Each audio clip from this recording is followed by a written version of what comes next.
अब क्या बताते हैं परमात्मा, जैसे कुछ बुजुर्ग लोग हैं, वृद्ध हो गए बेचारे, ये तत्व ज्ञान ना मिलने से, अध्यात्म ज्ञान ना मिलने से अपने को जो ट्रेनिंग मिलती है परिवार से, रिश्तेदारी से, कुटुंब कबीले तक, समाज से, वो केवल यही मिलती है भाई अपना करके खा ले और ले कर दे दे। ये तो एक नेक पुरुष का कर्तव्य बनता है, ये तो फर्ज होना ही चाहिए। लेकिन इसके साथ साथ हमने भविष्य का जो करना था, वो परमात्मा की साधना, धर्म, पुण्य करने थे, वो ज्ञान के बिना वंचित रह गए। और वो ज्ञान मिले सतगुरु और संत से, तो परमात्मा कहते हैं आखिर तुझको कौन कहेगा गुरु बिन आत्म ज्ञान। ठीक है, समाज संसार में रहने की विधि तो आपको समाज के लोग बता ही रहे हैं, लेकिन आत्म कल्याण का जो मार्ग है वो संत ही बताया करते हैं। और संतों तक आप पहुंच नहीं पाते, क्योंकि आप उसी ऐसे समाज में ग्रप हो गए और उन्हीं विचारों से आप संतुष्ट हो गए कि इतना ही काम है। जब सत्संग में आवांगे पता चलेगा कि मनुष्य का और भी एक आवश्यक काम है जो हमने प्रारंभ नहीं किया। दास पहले गांव गांव में जाते थे, सत्संग करता था। एक गांव में दो भाई थे, एक ने उपदेश ले लिया था, एक उनके पिताजी थे, बहुत नेक आत्मा थे, लेकिन इस ज्ञान के अभाव से वो इन सत्संग आदि के नाम से बहुत खिंचते थे। हम वहाँ 3 दिन का पाठ करते थे जैसे यहाँ चलता है, और 3 दिन तक 2-2, 3-3 बार टाइम में सत्संग करते थे। घर वालों को समझाते थे, क्योंकि नया भगवान, नया ही ज्ञान, कई दिन तक लगातार समझाने से कुछ बुद्धि में आता है ये। तो हम सत्संग कर रहे थे, उन घर वालों ने अपने सभी भाईचारे को कह दिया था कि हमारे घर में 3 दिन कोई भी हुक्का बीड़ी तम्बाकू का प्रयोग करने नहीं आवे, या घर में बीड़ी तम्बाकू लेकर भी नहीं आवे। तो क्या हुआ कि उनका बूढ़ा ऊपर चौबारे में, आंगन में, गर्मियों के दिन थे, ऊपर हुक्का भर कर बैठ गया दूसरे भाई अपने पुत्र के घर पे। हम सत्संग करते रहे। तो जब सत्संग समाप्त होने को हुआ, रात, पहले दिन सत्संग सुना दिन में, फिर रात ने सुना, तो अगले दिन वो रात्रि के समय सत्संग समापन हुआ, बूढ़ा नीचे आ गया।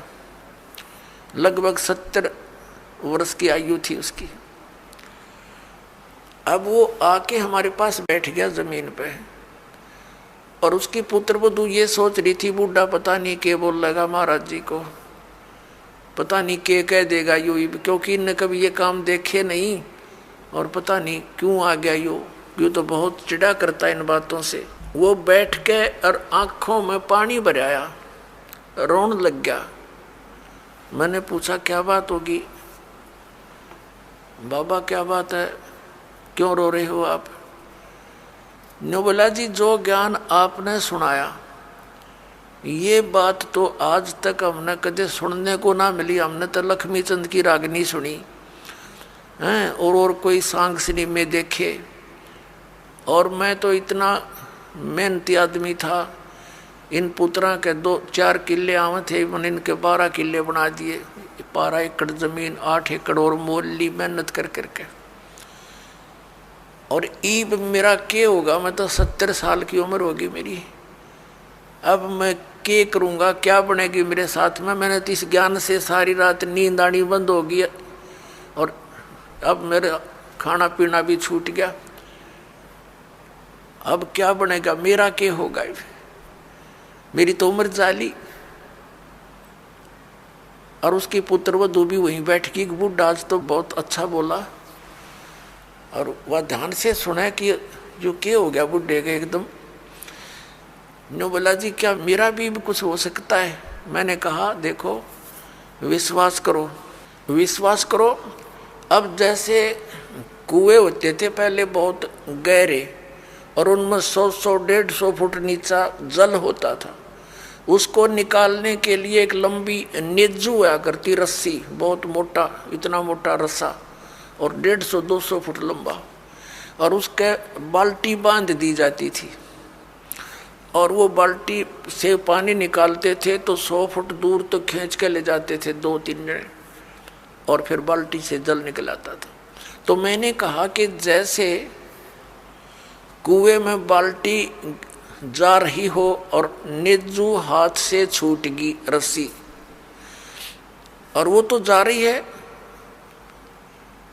और भाग दौड़ के और उसको पकड़ने की चेष्टा कर ली जार, वो हाथ में आ जा लास्ट की 6 इंच भी ठहगी, लास्ट की गिरते गिरते अगर 6 इंच भी बची हो और हाथ में पकड़ी जावे तो क्या हो, वह बाल्टी भी बाहर आ जा और पानी भी साथ आवे, जल भी भरा होगा और बाल्टी भी मिल गई, कुछ भी ना गया।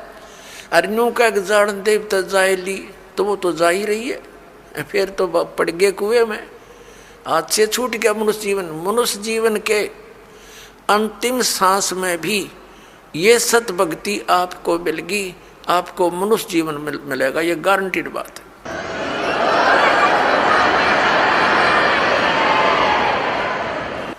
और आप क्या तो अभी 70 वर्ष है, एवरेज 80-90 तो मानते हैं मनुष्य की आयु, और आप तो स्वस्थ दिखाई देते हो, करड़े हो, खूब तगड़े, और नाम लो पर ओका बीड़ी शराब तम्बाकू ये छूना नहीं पड़ेगा। और आन उपासना कुछ नहीं करोगे, ये बाबे गांव घूम में जितने डेरे डेरे बन रहे हैं या अन्य जो समाध पूजा तीर्थ व्रत ये नहीं करने होंगे। ने बोला जी मैं तो कुछ नहीं करूं, मेरा पीछा छूटे क्यों करे, और कर करा लिया हमने सारी उम्र डले डोलिए, मुझे दीक्षा दे दो। उसकी पुत्र वधू कहने लगी दादा ओके बहुत पीवे है तू, नाम लेकर हुक्का नहीं पीना। नो बोला तू देखिए तो एक बार, मन तो पता ही ना था इस बात का, आग लग गई सोके गए, फूकना मैंने मेरा गधा बनूंगा कुत्ता बनू ब्रांड मटी होगी। और संता के वचन है ये झूठे नहीं हुआ कर दे बेटी, तो पुण्यात्मा देखड़े भाग जाएंगे बुढ़ापे में। नाम ले लिया उस भक्त ने और 10-15 वर्ष जिया और सह शरीर आराम तक अपना मृत्यु को प्राप्त हुआ और मोक्ष हो गया। कहते हैं जीना तो थोड़ा ही भला जब सत सुमरण हो और लाख वर्ष का जीवना लेखा धरे नहीं कोई। अपने आत्माओं जैसे बालक भक्ति पर लगता है बहुत अच्छी बात है, लेकिन इस ज्ञान से परिचित बूढ़ा तो सिर धड़कीबाजी ला देगा।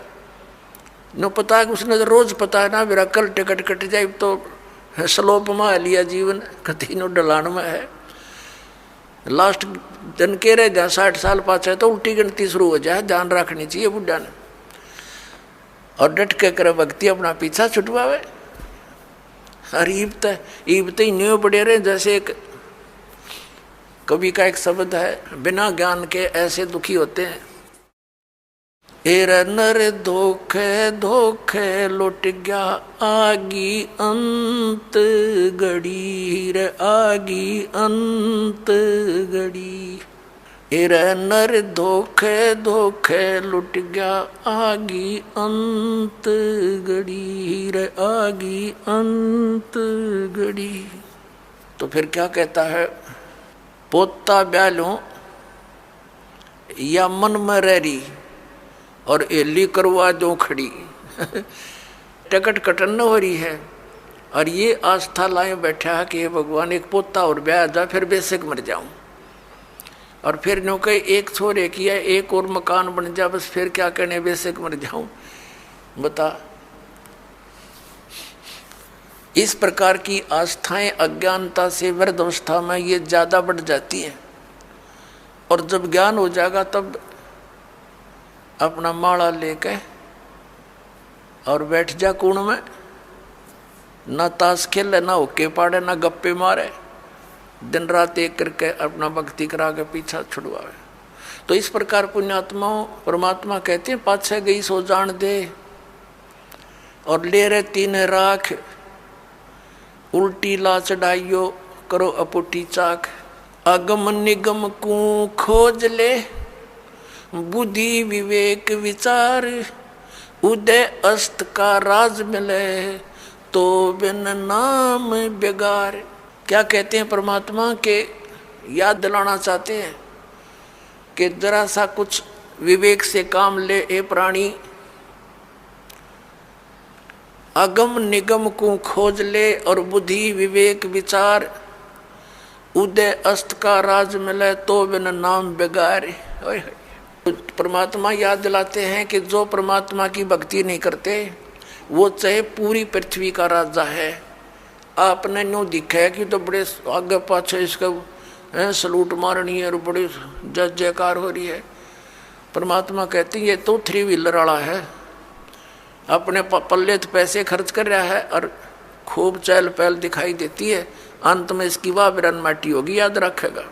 अगम निगम को खोज ले बुद्धि विवेक विचार, उदय अस्त का राज मिले तो बिन नाम बेगारे। या भक्ति नहीं है तो यो राजा पूर्व जन्म की कमाई को बर्बाद कर रहा है और आगे की दाढ़ी बनती नहीं, क्योंकि यो नाम जाप ठीक नहीं कर रहा है। तो इसलिए परमात्मा कहते हैं बिन उपदेश अचंभ है, ये क्यों जीवत है प्राण, भक्ति बिना काठोर है, ये नर नाही पाषाण। परमात्मा कबीर परमेश्वर जी कहते हैं कि बिना उपदेश लिए बगैर गुरु धारण किए ये मनुष्य ये जीव किसको आधार मान के जी रहा है। मुझे इस चीज का आश्चर्य हो रहा है।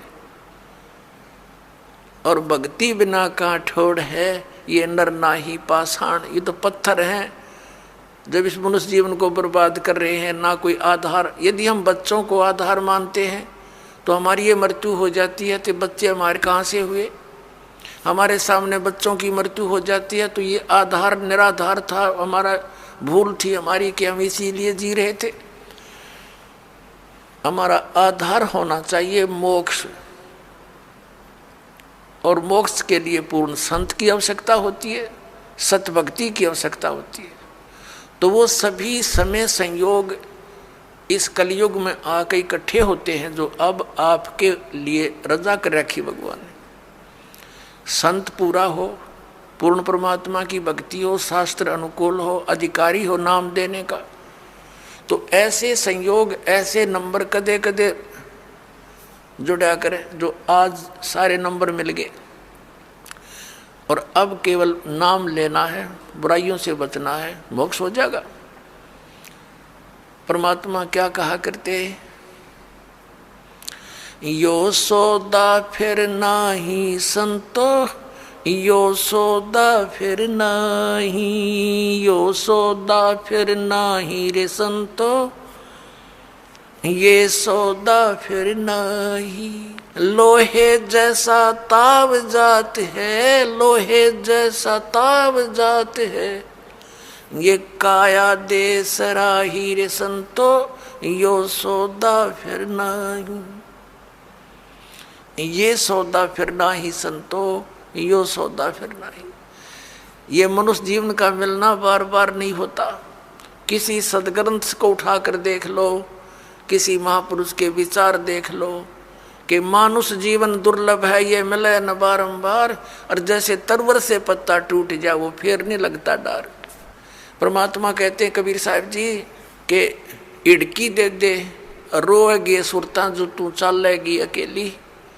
जिस परिवार के लिए तू सारा दिन केवल इस पशु जैसे कर्म में ही लीन रहता है, और जब तेरी मृत्यु होने का समय आ जाएगा, अचानक बीमारी भयंकर हो जाती है लाइलाज, फिर वो सोचता है कि अब मेरा क्या हो बनेगा भगवान, मेरे बच्चे रह गए, इनका क्या होगा। परमात्मा कहते हैं तू भक्ति कर, मेरी शरण में आ, तेरी आयु भी बढ़ाऊंगा, तेरे बच्चों की भी रक्षा करूंगा। इसलिए भगवान की खोज हम कर रहे थे, भक्ति कर रहे थे कि हमारा ऐसा बुरे टाइम में भगवान मदद किया करता है। तो परमात्मा कहते हैं तू मेरी शरण में आ, फिर लग ढंग से। कहते हिड़की दे दे रोएगी सुरता, आत्मा को कह रहे हैं जब तू चल लेगी अकेली। जिस परिवार को अपना मान रहा था वो तो यहीं रह गया, तेरी बाँह पकड़ के ले जाएंगे यम के दूत। फिर नो क्या पछाड़ खा खा रोएगी तू आत्मा, क्योंकि तेरा कोई संभालने वाला होगा नहीं, तेरा भगवान परमात्मा साथ दे नहीं, क्योंकि आपने उसकी साधना की नहीं विधिवत। और यदि आपने सतभक्ति कर रखी है और आपका यहाँ से जाना भी तो है ही सभी ने, लेकिन मालिक आपके साथ खड़ा पाओगा जब कहेगा बेटा मेरे साथ, और यम के दूत दूर हो जाएंगे, न एक दूर कति 100 कोस दूर खड़े पाओगे। तो हमने उस दिन की भी अब थोड़ी सी चिंता करनी चाहिए जब संसार छोड़ कर चलेंगे।